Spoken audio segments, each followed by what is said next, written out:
Ito Kajencon yung nilalagay namin na soundproof. Ang tawag dito Kajencon ay perforated tube. Tapos ang sukat dito Kajencon. Per panel kasi ang ginagawa namin. Pato natin. 120. No. Yan, 120 cm. Tapos dito naman 58. Yan, 58 cm Kajencon. Ang ginagawa namin Kajencon, ito, magpupungo muna kami ng ganitong panel. Tapos doon naman sa mga wall, gumagawa na kami ng bracket dito para hindi mahirap mag-install. Tapos dito naman namin ilalagay sa Kajencon yung rack wall sa Kajencon, no?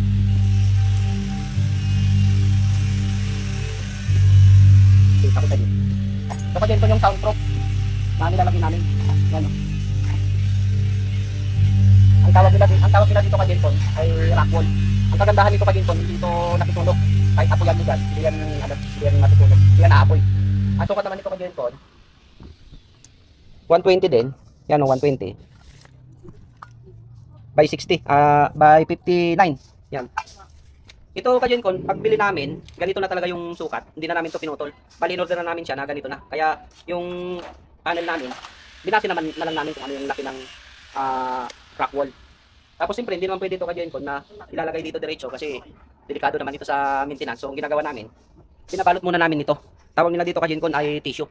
Ito yung material Kajencon na nilalagay nila sa mas. So, ganito Kajencon ang ginagawa namin. Ito, binabalot lang namin na ganito Kajencon.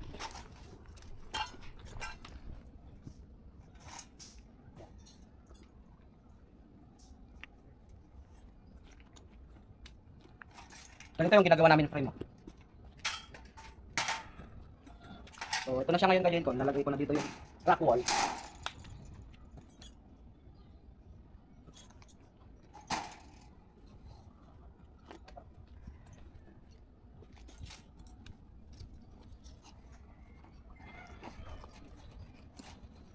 Hindi na kailangan tahiin to Kajencon kasi masikip naman.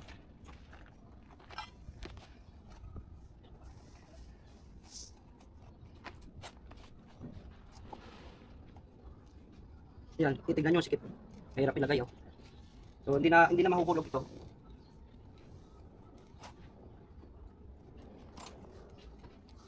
Yun. Na. Yan, so ito na sa Kajencon, soundproof na yan. Ito na Kajencon yung nilalagay namin dito sa ginawa namin bracket dito sa wall.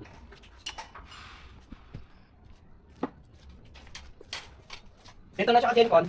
Ganito ang magiging itsura niya na. Ito na Kajencon lang itsura. Ayan. Super panel yan. Yan oh. Para hindi mahirap mag-install. Dito namin lalagay oh. Pari-pariwang sukat yan Kajencon hanggang doon sa taas. Pati doon sa kisame, ganyan din. Ayan. So yun Kajencon, thank you.